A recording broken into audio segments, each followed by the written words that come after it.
Tecnología, aliada o amenaza de los seres humanos.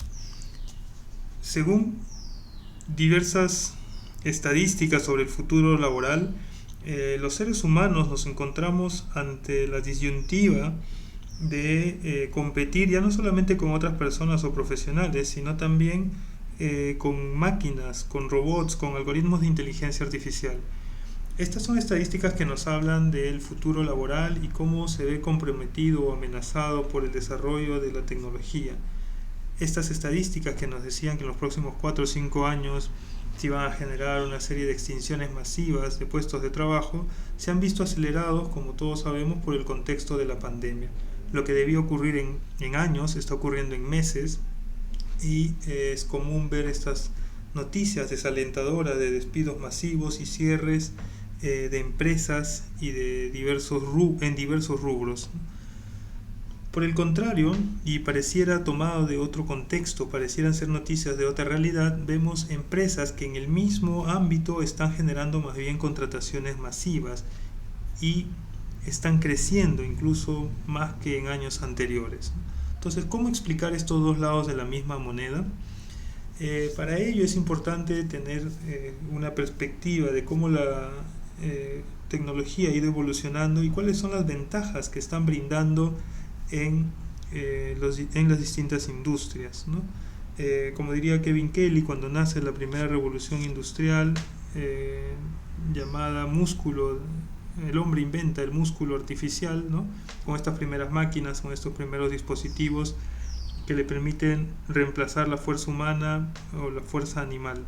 Posteriormente, la industria 2.0 o el metabolismo artificial nos permitió incrementar las horas de trabajo, congelar alimentos y además transportarlos de una manera más eficiente y más lejana, ¿no? Gracias al motor a combustión y a la electricidad. Posteriormente, con la industria 3.0, con el desarrollo de las tecnologías digitales, de la electrónica, aparece la automatización, la robótica, y esto por supuesto acelera los procesos productivos y se desarrolla la producción masiva estandarizada. La industria 4.0 es una extensión de esta tercera revolución industrial a la que se le agrega la interconectividad, ¿no? Es inteligencia artificial más interconectividad, y este factor es clave, las redes, que están dando una connotación diferente a todo lo que es el trabajo o lo que conocemos hoy en día como por ejemplo el teletrabajo, telemedicina, teleeducación, el internet de las cosas, la fabricación digital, etcétera, todo desarrollado de manera distribuida. Incluso hoy en día ya hablamos de la quinta revolución industrial o la vida artificial y la convergencia en la biotecnología.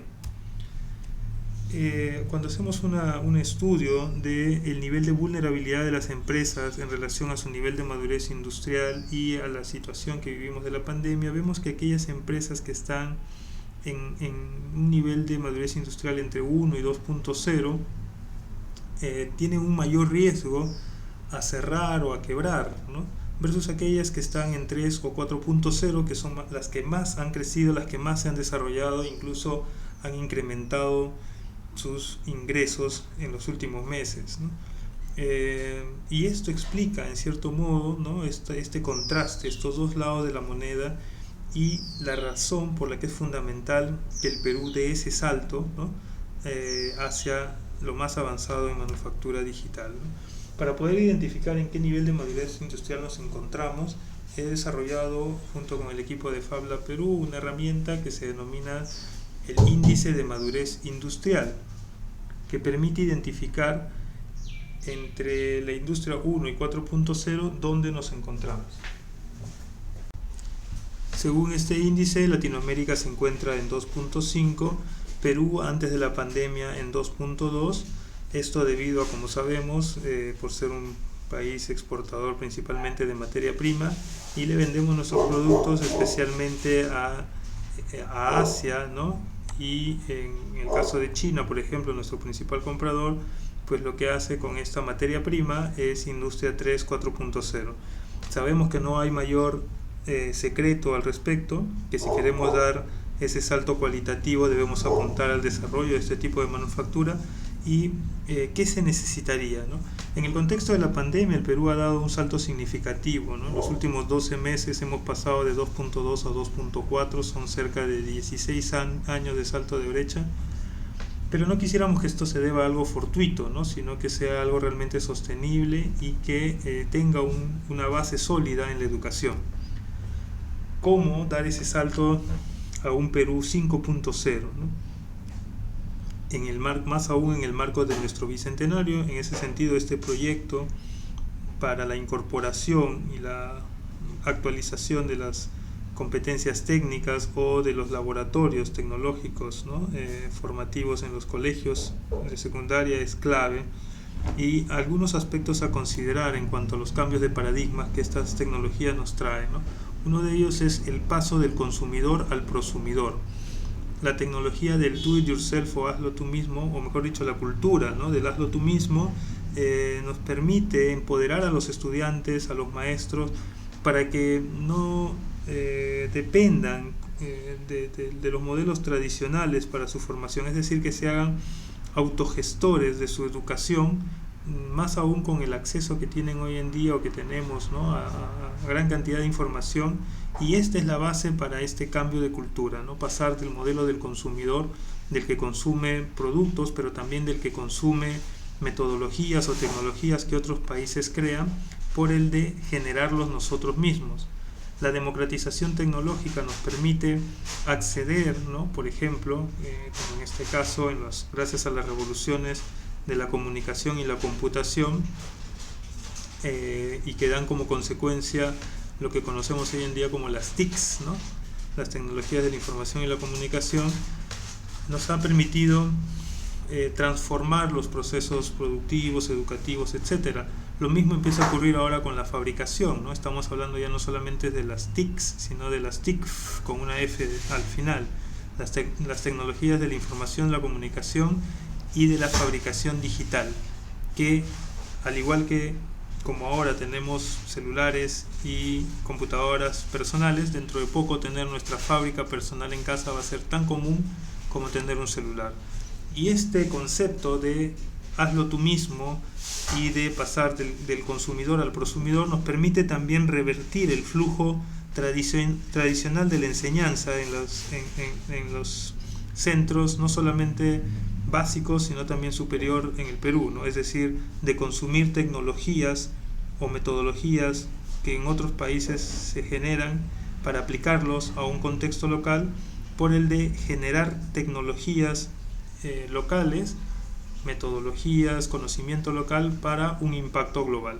Revertir este flujo es una de las principales claves, ¿no? De este salto a Industria 4.0.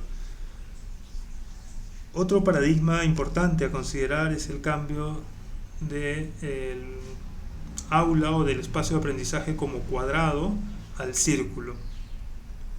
¿A qué nos referimos? Bueno, la mayoría de nosotros nos hemos formado en un aula sintetizado como 4 paredes y 30 jóvenes dentro, ¿no? Pero hoy en día vemos que el aula se parece más al planeta entero, es decir, no tiene límites, y gracias a las tecnologías digitales esto era algo que no se podía concebir hace 2 o 3 revoluciones atrás, ¿no? O sea, en la industria 1, 2.0 difícilmente nos hubiéramos imaginado esta capacidad de interconectarnos en tiempo real con diversas personas en distintas partes del mundo. Esto que veíamos solo en los supersónicos, ¿no? Pero que ya lo vivimos y que ya está impactando, y que más aún en el contexto de la pandemia nos está ayudando a superar barreras en cuanto a la accesibilidad a infraestructuras, ¿no? Es decir, en la comodidad de mi casa yo puedo conectarme, aprender, trabajar y en este caso interactuar con personas de distintas partes del mundo, con las cuales yo voy creando, conociendo de su cultura, y al final tengo 2 impactos, ¿no? El primero de ellos es que me siento capaz de crear cosas por mí mismo, por lo tanto ya no estoy preguntando a mis padres si es que me pueden comprar cosas, ¿no? Sino que los niños, los jóvenes ahora les preguntan cómo se pueden fabricar cosas, cómo se pueden crear cosas, y además su noción de aula ya no son las 4 paredes, ya no es el cuadrado, sino que es el planeta, y son niños jóvenes que están creciendo con la noción y con la evidencia de que sus acciones pueden realmente generar un impacto global. El otro aspecto importante es pasar del espacio de control al espacio de la creatividad, ¿no? La mayoría de espacios tecnológicos o de laboratorios de enseñanza técnica se basan en ser espacios de control, todo parametrizado, todo absolutamente determinado, ¿no? Donde no te puedes salir de los parámetros establecidos, y por el contrario se tienen que respetar todas las reglas de uso, que por supuesto son importantes, pero que en muchos casos se enfocan en formar a un futuro profesional tecnológico en base a el criterio de ser una pieza más para dentro de una maquinaria industrial. El gran problema con este enfoque, ¿no?, de formar técnicos como piezas que van a realizar una labor muy autómata dentro de una industria, es que son los que están en alto riesgo de extinguirse justamente en el futuro por la incorporación de robots o de algoritmos de inteligencia artificial, ¿no? El enfoque que hoy en día tienen los laboratorios tecnológicos dista mucho de estos espacios de control, y son espacios donde se integran o se fomentan más las habilidades blandas, ¿no?, como la creatividad, la empatía, el pensamiento crítico, incluso el aprender de los errores, ¿no? Aquí se premia que tú malogres las máquinas, pero que las puedas arreglar, ¿no? No se castiga el hecho de que tú puedas de pronto obstruir o dañar involuntariamente, claro, ¿no?, en tu proceso de aprendizaje algunas de las tecnologías, porque las tecnologías mismas están pensadas para que si se malogran tengas tú la posibilidad de repararlas, ¿no?, y no tener que esperar que venga un especialista técnico a arreglarlo todo, ¿no?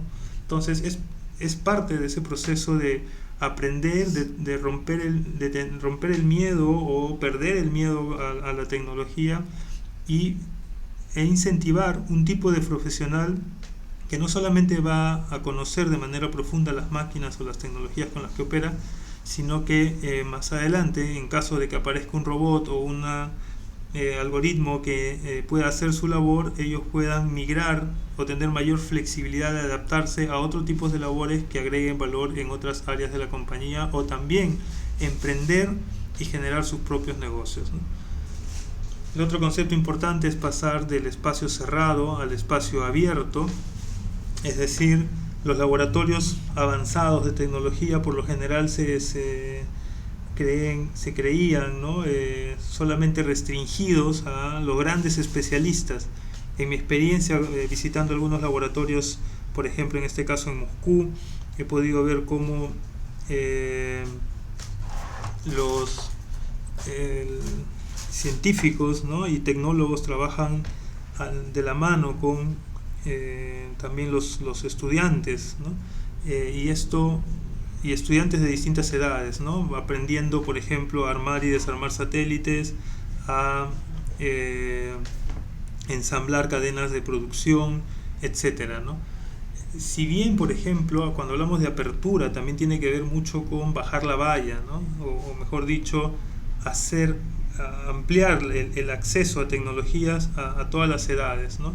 Si bien ya se contempla dentro de las competencias, ¿no?, de la currícula nacional, las TICs, ¿no?, consideramos que no solamente debe darse en los grados superiores, sino desde los más básicos, ¿no? Por ejemplo, uno de nuestros primeros instructores en Fab Lab, el doctor Henry Sánchez, aprendió sobre estas tecnologías a sus 33 años.